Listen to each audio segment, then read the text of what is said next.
Welcome to Global Business here on CGTN. I'm Vivienne Nunes. Let's start with the headlines we're tracking this hour. Stable growth. China's manufacturing sector grew at a steady rate during the 14th five-year plan period, with industrial output expanding by an annual average of 5.9%. Stronger together. The Shanghai Cooperation Organisation continues to unlock regional economic potential. We take a look at the latest numbers ahead of next week's meeting in Kyrgyzstan. And Canada hits back. The country has announced dollar-for-dollar tariffs on $20 billion worth of US goods as their trade war escalates. Let's take a quick look at the Chinese mainland markets now, where equities closed higher in Wednesday's session. The Shanghai Composite edged up nearly 0.6%, while the Shenzhen component went up 0.69%. Now a look at how regional markets performed and how Wall Street closed overnight.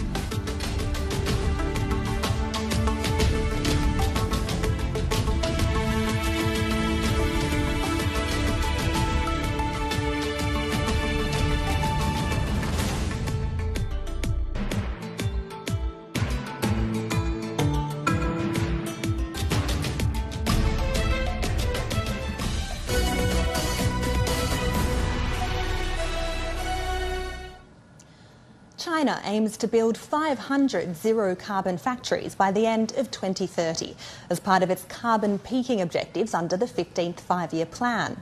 That's according to a press conference hosted by the Ministry of Industry and Information Technology. Vice Minister Xin Guobin said China will draw lessons from the construction of zero-carbon factories and apply them more broadly. The country will strive for key technological breakthroughs in green and low-carbon sectors, accelerate the industrial development of equipment manufacturing for hydrogen energy, new energy and environmental protection, and boost the supply of green products. The ministry also emphasised a greater focus on the coordinated development of smart and green industries and pledged to develop lightweight, low-cost and ready-to-use green manufacturing equipment tailored for small and medium-sized enterprises. Also at the press conference, the ministry highlighted China's industrial achievements during the 14th five-year plan period from 2021 to 2025. It noted that industrial output grew at an average annual rate of 5.9% over the five-year span, while the manufacturing sector's total output consistently accounted for about a quarter of GDP. 6G is still years away from commercial rollout, but Shanghai is already positioning itself for the next generation of mobile technology. In 2025, the city launched a plan to develop its 6G industry, with commercial deployment in China expected around 2030. Lei Shuran has more. Shanghai's Songjiang district is emerging as one of the city's main bases for developing 6G-related technologies. A 123,000 square meter industrial park there is now home to more than 120 companies, including around 40 linked to the 6G industrial chain. One of them is developing wearable brain-computer interface technology. Its current devices can allow users to place a coffee order without touching a screen. The developer says similar technology could eventually be used to control smart home appliances and robots. And as the number of connected devices grows, the company says future networks will need to handle many more connections at the same time. For example, a smartphone can currently connect to around 10 Bluetooth devices at most. But as the number of smart home devices and eventually robots grows rapidly, 6G will need to support simultaneous short-range connections with more than 20 or even more than 30 devices.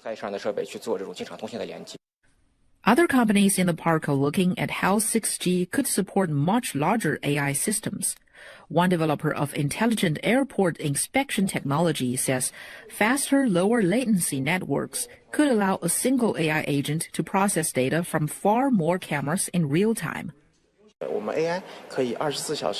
Our AI can operate 24 hours a day. With 5G, one AI can monitor 500 cameras. With 6G, one AI could potentially handle more than 10,000. And because our AI needs to anticipate events, a difference of just a few seconds can change a lot. Local authorities are also putting money behind the push.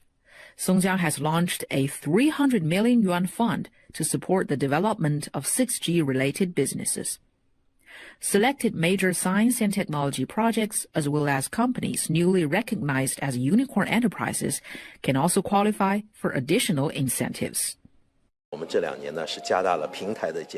the past 2 years, we've developing this platform. As a potentially disruptive technology for future industries, much of the work involves turning research from the laboratory into practical applications.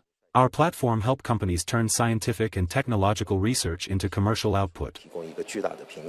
The park now brings together incubators, proof-of-concept facilities, testing services, and technology companies, as Songjiang tries to build a broader 6G industrial ecosystem.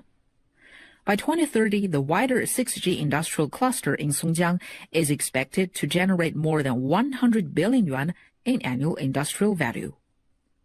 Liu Shuan, SMG International for CGTN, Shanghai. Computing power has become a new necessary form of infrastructure. In Shanghai, traditional data hubs are being transformed into AI data centres. The upgrade gives existing infrastructure an enhanced role in supporting the AI boom. Biran has this report. At first glance, this looks like just another data center.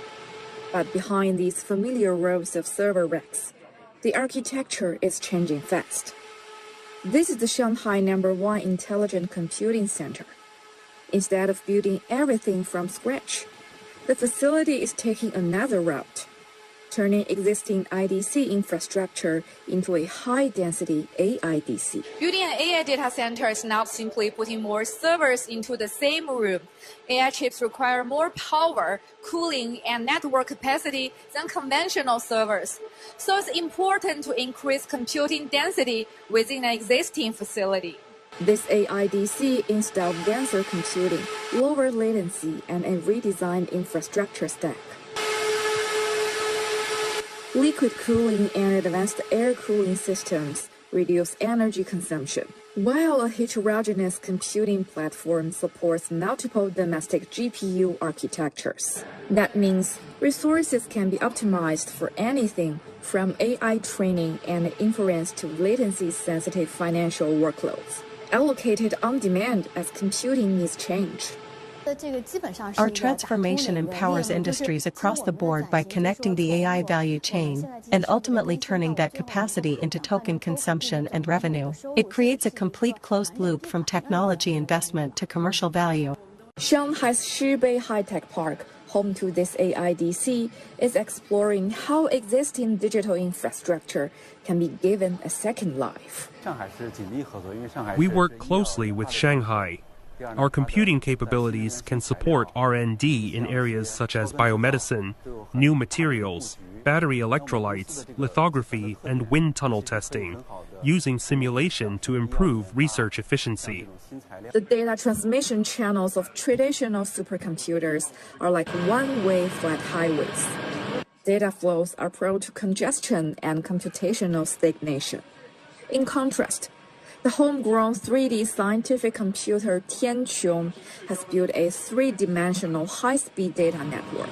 This enables multi-dimensional and multi-directional simultaneous data transmission, achieving a leap in computing power scheduling and data interaction efficiency.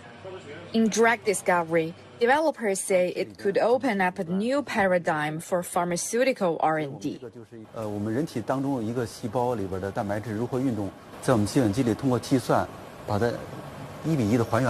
From computing infrastructure to real-world applications, the city is building an increasingly complete AI value chain. That ability to turn cutting-edge technology into deployable capacity may prove just as important as raw computing power itself in the era of AI. Biran, CGTN, Shanghai. The development of what's known as the 6 major infrastructure networks constitutes a cornerstone national infrastructure strategy for China's 15th five-year plan period, that's 2026 to 2030.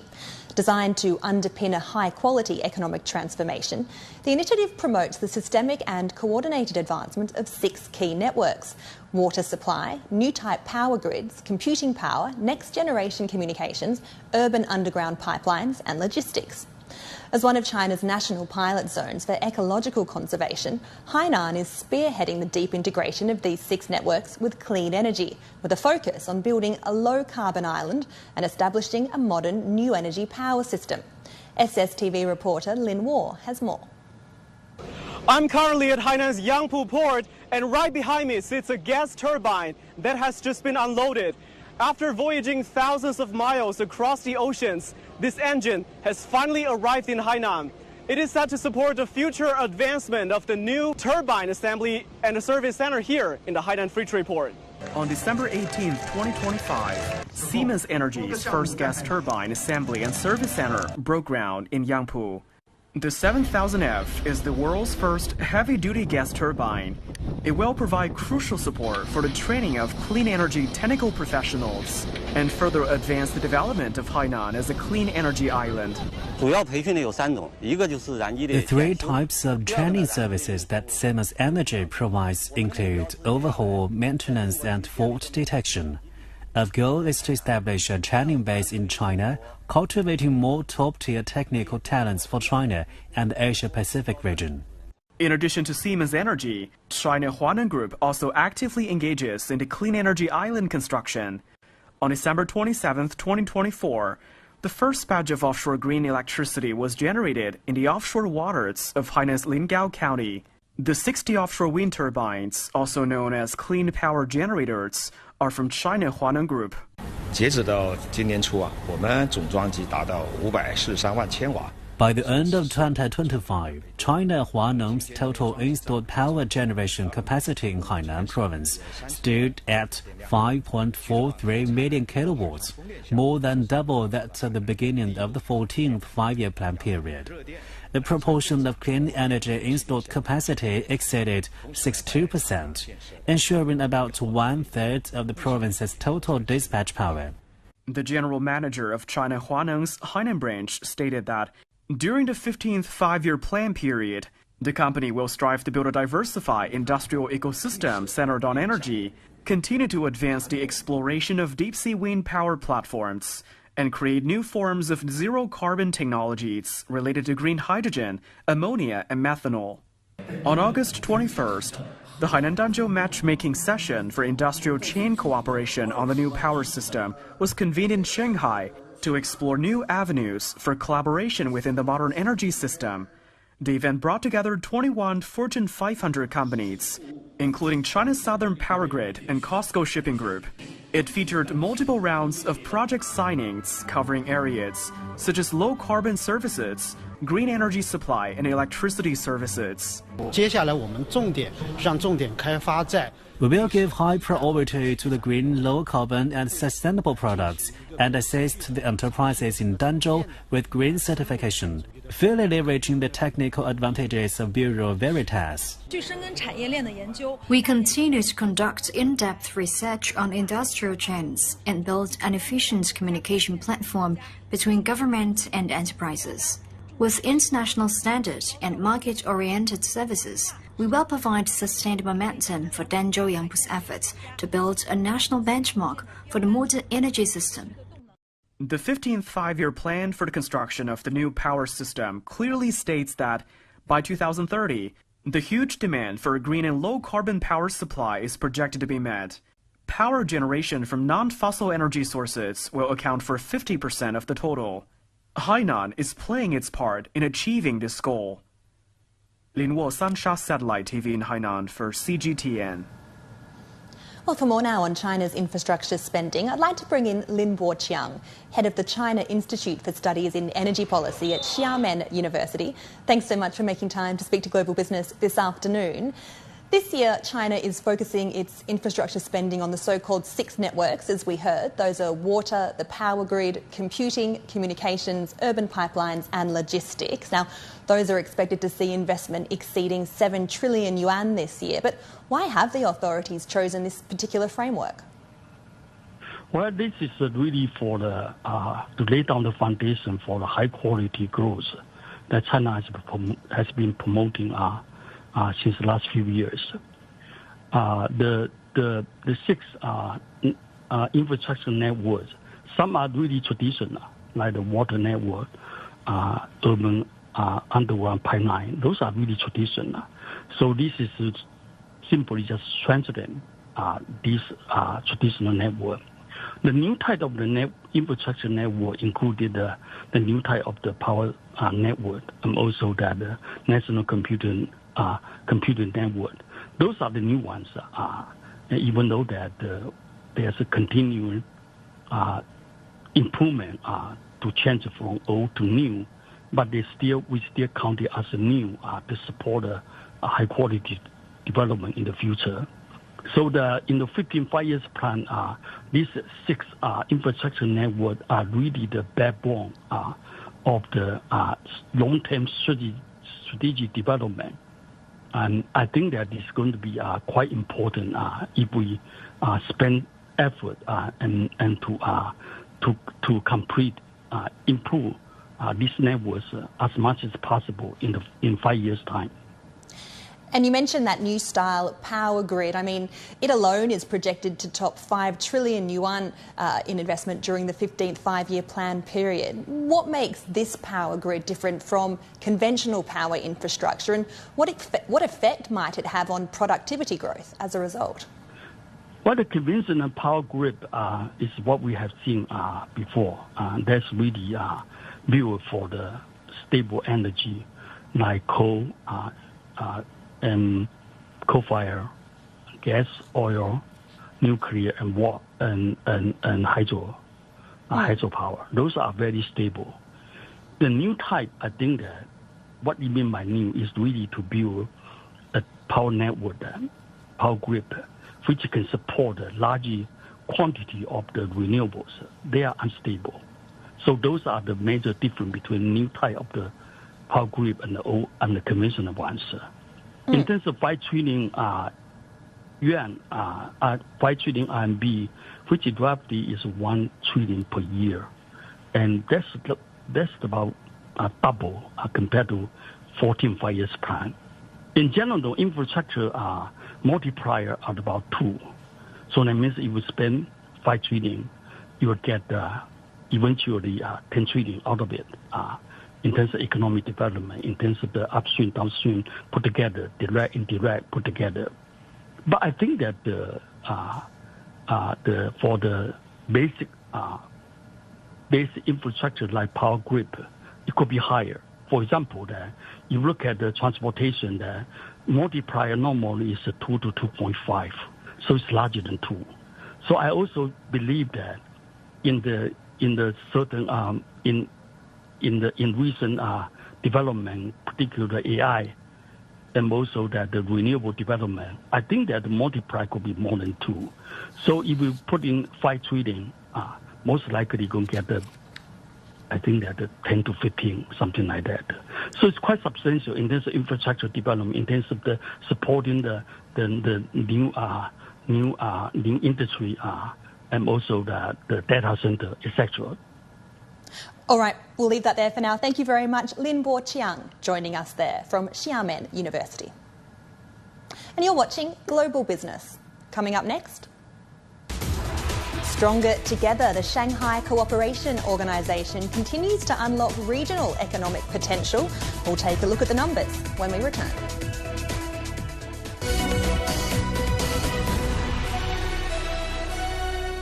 The world economy as we know it is about to change. Global business reports highlight emerging markets, developing countries, and dynamic sectors worldwide. We feature top analysts and newsmakers to provide perspectives on every facet of business. From an on-the-ground perspective, we provide you with balanced and objective assessments. Fast, sharp, and insightful. Global Business. Only on CGTN.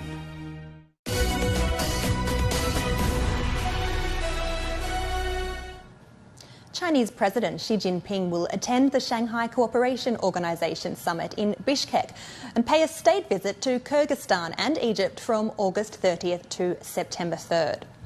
And member countries of the Shanghai Cooperation Organisation, or SCO, will gather in Bishkek next week. This year marks the 25th anniversary of the Regional Cooperation Platform, which collaborates on wide-ranging topics including security, economics and digital development.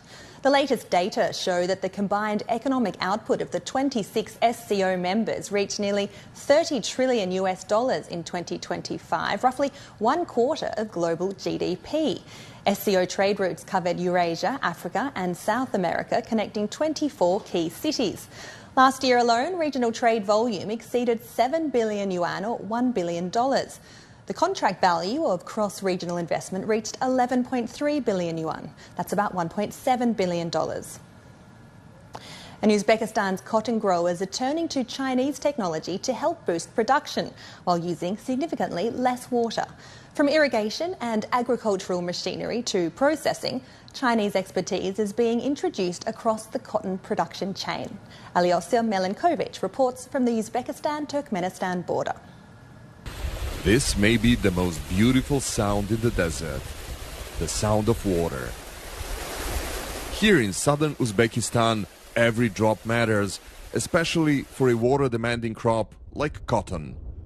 And increasingly, farmers here are turning to Chinese drip irrigation technology to make those drops go further. We expect to yield up to 9 tons of cotton per hectare. Our cotton is developing well. As you can see, around 50% of the cotton has already opened. I have been working with this drip irrigation system for 2 years. The water savings from using this system are very significant.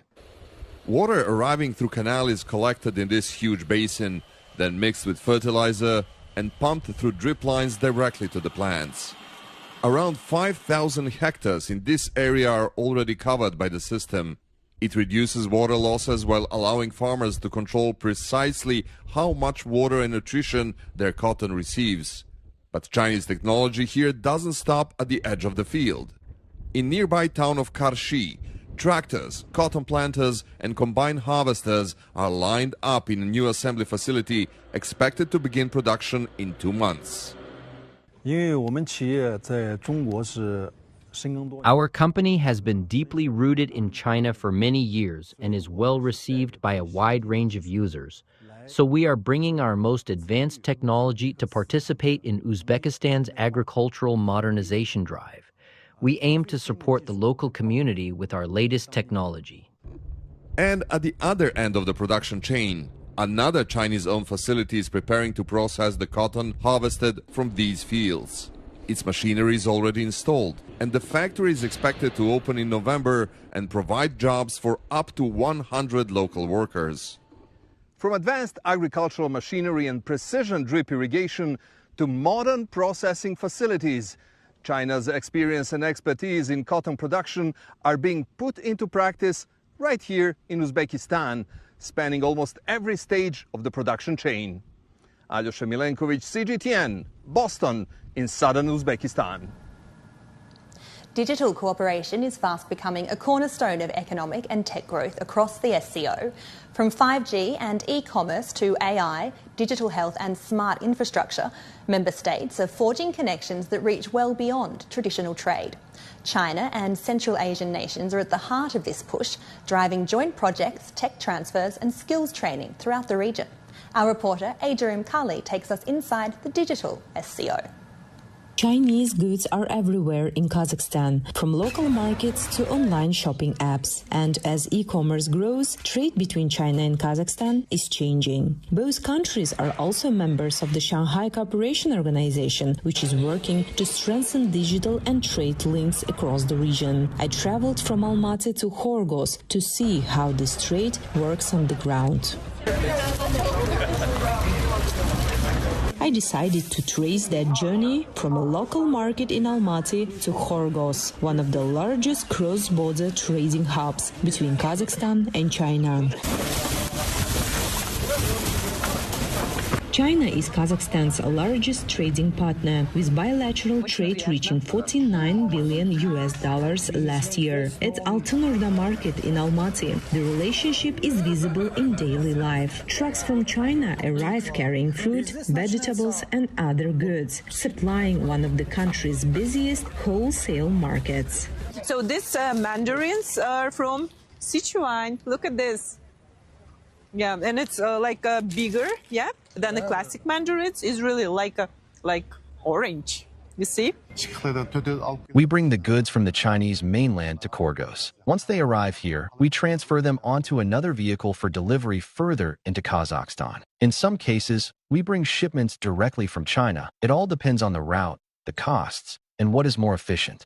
This is also part of a wider regional trend. Anchored by the digital Silk Road, the SCO has accelerated collaboration across 5G networks, digital payments, cross-border e-commerce, and AI applications. This collaboration lays a technological foundation for shared development and prosperity. For me personally, it's amazing that today we can easily access for such a huge amount of products from Chinese marketplaces. Younger generations and consumers who make purchasing decisions based on social media trends are already actively engaged in this new way of shopping. They buy and consume daily. The same trend can be clearly seen in Kazakhstan as well. I used to see a lot of products from Pinduoduo at local shopping malls and assumed the quality would be lower. But after placing an order and trying it myself, there was actually no difference. To see where this trade comes together, I traveled from Almaty to Korgos. So we arrived to the Korgos and now we're ready to pass customs control and border control. So this is line for tourists and shop groups. The shift is visible almost immediately. Within minutes of arriving, we met traders using online platforms to sell their goods and reach customers on both sides of the border. Everything is available: the sneakers I mentioned, shoes, t-shirts, trousers, seasonal clothing. Whatever is needed at different times of the year, you can find it all here. Tourists come here to have a positive experience, spend their vacation, but also because they can save money. Many products here can be bought at a much lower price than in Almaty, sometimes with significant savings.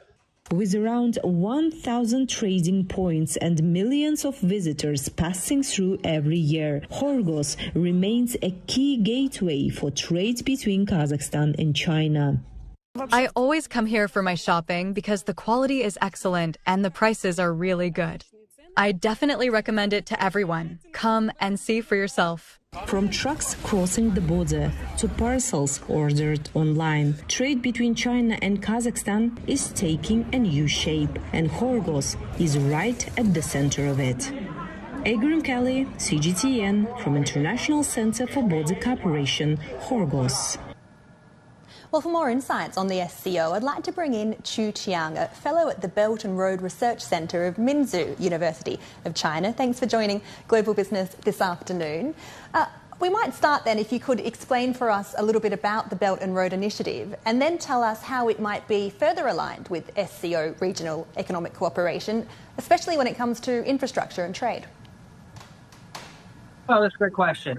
You see, Belt and Road Initiative is an initiative by the definition. So it needs a detailed arrangement or platform to make things happen. I think the SCO is actually one of the most important arrangements to make things happen like this.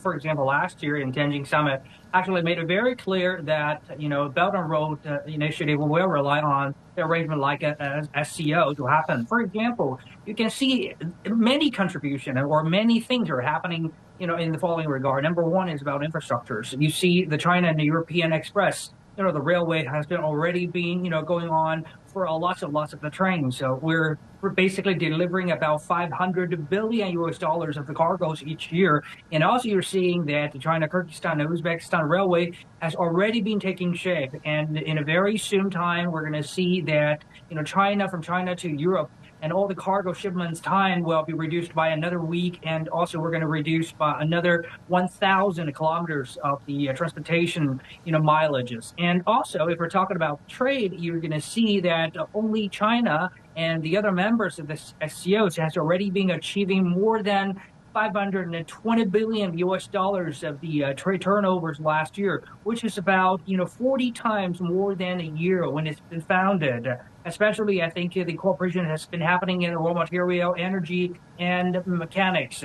And besides that, I think we're also been catching up with the financial support. For example, we've been initiating the SCO Development Bank, and also I think this bank is going to be in function by the year of 2028. So, which means our current, our currency of our local nations in the settlement has been more than 40% by that period of the time. So you're seeing that infrastructures, trade, and finance, and everything is going to happen on the platform of SCO to help us to achieve the Belt and Road Initiative's, commitment.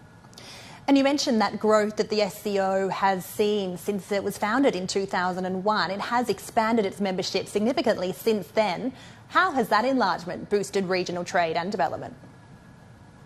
Well, yeah, I think we have 6 countries in the beginning of the year 2001, and then we got India and Pakistan, and then we got Iran, and then we got, Belarus in 2024.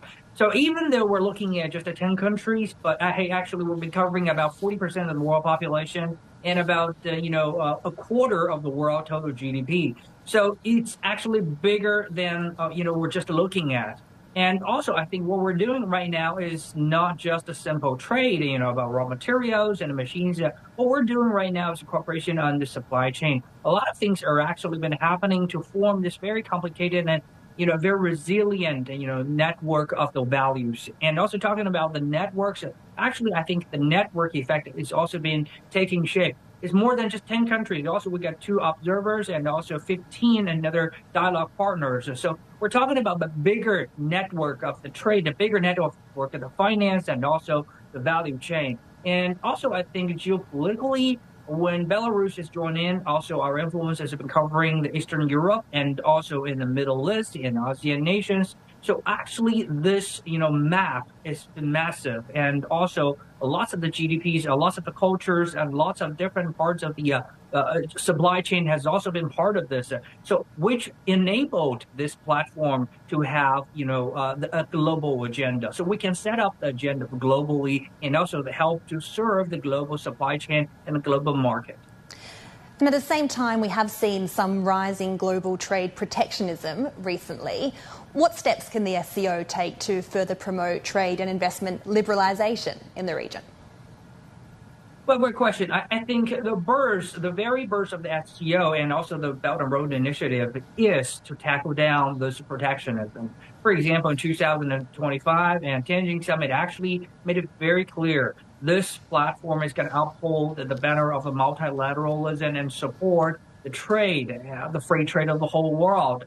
So in order to do that, first of all, we have lots of the protocols and agreements, for example, help us to simplify our trade and help us to streamline all the procedures and process in the customs. And also we've been setting up the China Euro-Asia Economic Alliances Agreement, and based on that we can have more of the higher arrangement of free trade. And also we have setting up this green corridor for the SMEs. And meanwhile, in the finance, I think we have been enlarged and expanded our settlement and clearing with our own currency, especially, this kind of a settlement on the trade of the raw materials, energies, and the machines has already been more than 50%. And also, as we just mentioned, with the funding of the SCO Development Bank, I think the reliance on the financial Western powers will just be reduced. And meanwhile, I think we're going to have a more resilience, robustness in the supply chain, like energy, food, and raw materials, and mining,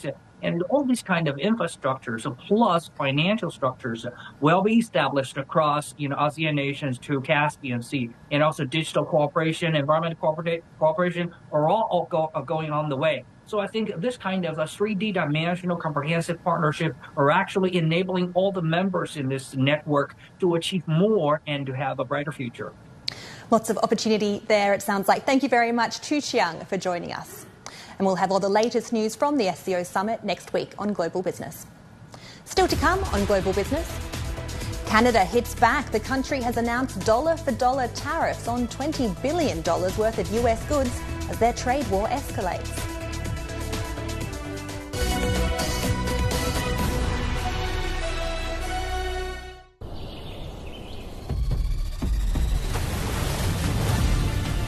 A vast land of 1.4 billion people.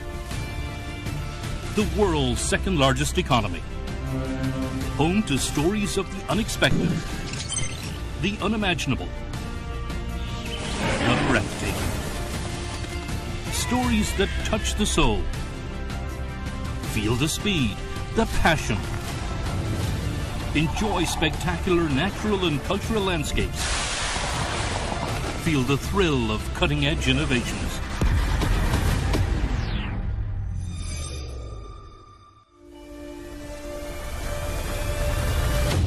Discovering China.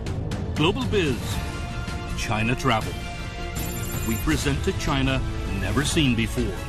24/7 at your fingertips.